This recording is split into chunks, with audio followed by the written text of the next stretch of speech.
typhoons, earthquakes, volcanic eruptions, and floods.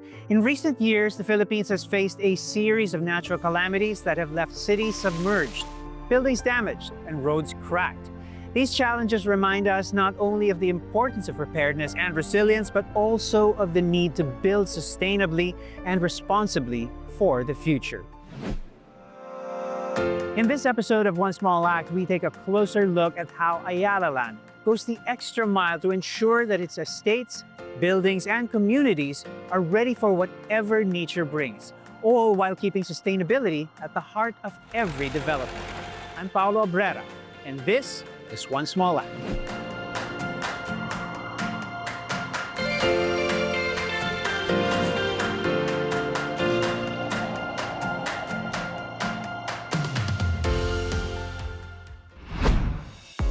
Ayala Land's commitment to safety, sustainability, and long-term livability continues to define its legacy as a responsible developer.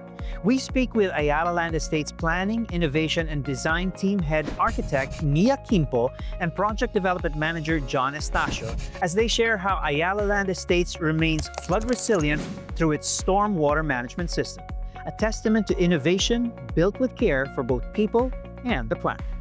Before we get into more of the details, let's take a look at how Ayala Land sort of takes a look at a potential area for development. It would be best to start with Ayala Land's overall sustainability trust, which is beyond the social and the governance. I think more important is to embed environmental responsibility in everything that we do. We study everything within the land, what's on it, what's in it, what's under, and what's around, for us to identify what the risks are and put the proper interventions so that it will be more climate adaptive. Even before we purchase land, we already do a technical due diligence. We look at microclimate, we also look at the slope, what is the hazard potential of the site, even ecology, the flora and fauna.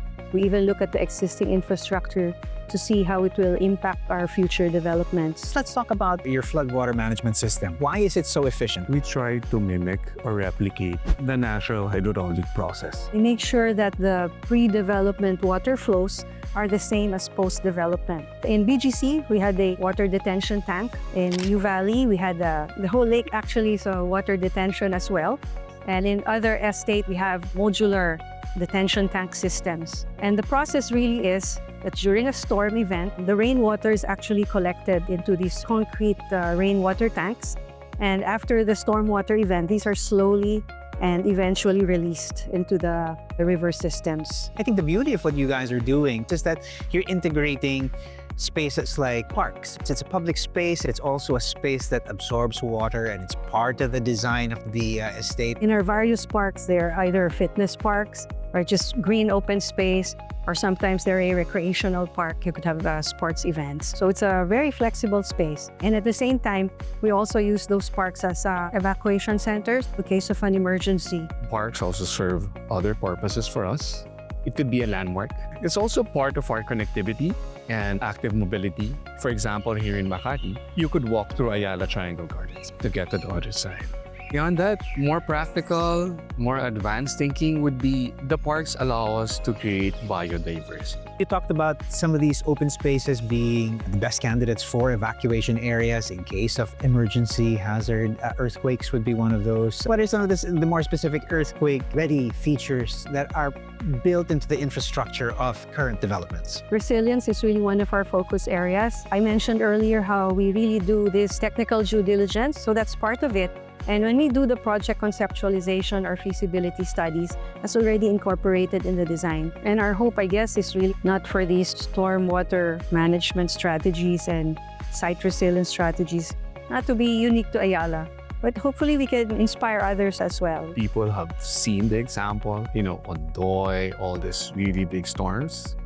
And I think the generation now are more aware of the importance of taking care of the planet. While Ayala Land continues to strengthen its communities against flooding, preparedness doesn't stop there. Beyond stormwater management, the company also ensures that every structure can withstand one of nature's most unpredictable forces: earthquakes. To tell us more about how Ayala Land builds earthquake-ready developments through advanced engineering and innovation, we speak with Darwin Silipsip, Construction Management Head of Ayala Land. How does Ayala Land go about constructing earthquake-resilient development? We go through a typical process of the entire project development from site selection to implementation and after sales. So talk about site selection, that's very important because earthquake in a particular area is site dependent. And that's where we're able to get data and feed it for our computation during designs. And in designs, we engage the top designers in the Philippines. And I've also engaged top-notch international consultants. Once we have these plans, we look at how we try to construct it. And we invest in the best formworks so that we're sure that whatever we constructed is according to the standards. What are some of the specific engineering methods, maybe approaches to development that make the way you guys go about your business? You know, over the past 20 years, because of the advent of supercomputers, we're able now to do more detailed analysis of simulating the earthquake on computer models, and that's called the performance-based design. So especially for tall buildings, we do try to subject that just to make sure that each and every element of the building is sound, even in the most expected adverse earthquake that's expected from the site. You have to think about earthquake as energy induced in a building. And when energy is induced in a building, something has to absorb that energy. So we've put in dampers in some of our buildings. Park terraces where we use buckling resistant bracing. Park Central Towers use viscous elastic dampers so that the energy dissipates somewhere else and not on the building frame. For our residential sprawling developments, we do look at the site itself. Will the soil behave differently under an earthquake? There's this thing that's called liquefaction. Liquefaction is typically when the soil during an earthquake event loses all its solid properties and acts like a liquid. If that site is afforded to a particular development, then we employ better foundation techniques. And an earthquake does strike. How do you then go about making sure that it has maintained its integrity? We have all of these seismographs across our buildings, and we're able to check the impact of earthquakes across our many developments. And from there, we have our very own APMC team. And after an earthquake event, they go and monitor the building and they check for cracks. Most of the cracks that we see are really cosmetic in nature. What's important really is looking at the beams and the columns, because the beams and the columns, they make up your structural frame. And the structural frame, that is equivalent to the skeleton in your body. If that's intact, then your building is safe. From the crack mapping that's developed across project sites, that is then reported to the head office, and then we do discuss, have that investigated. And then each building is also issued a certificate of safe use. Ayala Land is here to build things that last, and that's why we go the extra mile and invest on modern computational methods just to make sure that this will stand the test of time. When we return, we'll explore how Ayala Land ensures its communities and people are ready for any challenge.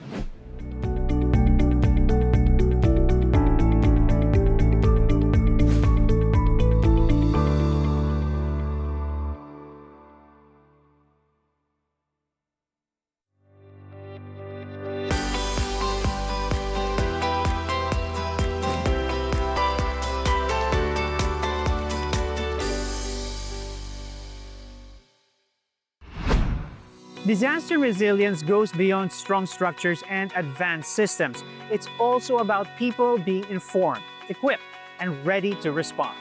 Let's talk to APMC Safety Director John Judilia and take a closer look at Ayala Land's efforts in disaster preparedness and employee awareness, from regular safety drills and training programs to initiatives that ensure every member of the community knows exactly what to do when emergencies strike. Let's talk about how Ayala Land prepares for the inevitable emergencies, calamities, disasters. In Ayala Land, we do it in a proactive way, and we follow the scientific process. At the instant, we do analyze the hazards and dangers inherent in the area. From there, we synthesize on how to lessen or at least mitigate the hazards. And those findings will be correlated to the emergency management program that we will design specific for that area. What are some of the hazards and calamities or disasters that are on the watch for? With regards to the storm, we have a business continuity program for that all our people are trained and oriented on how to brace their property whenever a strong typhoon would occur. We do regular drills for that. Same thing with flood. And now on the earthquake side, we train our people on how to handle and guide our stakeholders, the customers and our residents whenever there is an emergency that arises due to earthquake. We conduct a regular training for them, exclusive for Ayala employees, and also relevant to their workplace emergency, in order to make the programs effective and relevant, and to make sure that it would be infused on their regular workload. Let's talk about preparation on a community level. How would you go about that? Our stakeholders in communities are being engaged and informed of our emergency management program. So we do a statewide drill, and during that drill, we do almost a real-life scenario, firefighting, medical emergency, evacuation, and also extrication of drought victims. And to make it more realistic and to feel the sense of pressure, we are now doing a 3-day drill straight, 72-hour drill, wherein for our responders, all our decision makers, the local government units, as well as the armed forces of the Philippines, join the drill for us to get a feel on how to manage an emergency on a 3-day straight scenario.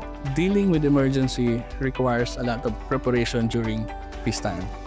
So you have to develop programs on how to mitigate the hazards and train the people, and also to communicate it to your stakeholders in order to make the program effective.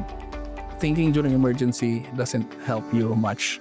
So most of the time, the planning and thinking should be done during peacetime. As we always say in safety, safety is everyone's responsibility. From flood management and earthquake-ready structures to disaster preparedness, Ayala Land continues to prove that true progress is built on safety, sustainability, and a care for people. By going the extra mile to design communities that are ready for any challenge, Ayala Land builds lasting developments that foster trust, resilience, and peace of mind for generations to come. Because when every small act of preparedness adds up, we create communities that stand strong today and for the future. I'm Paolo Abrera. Now, we may have a daunting task ahead of us, but we've got the solution if we all pitch in. And it all begins with one small act.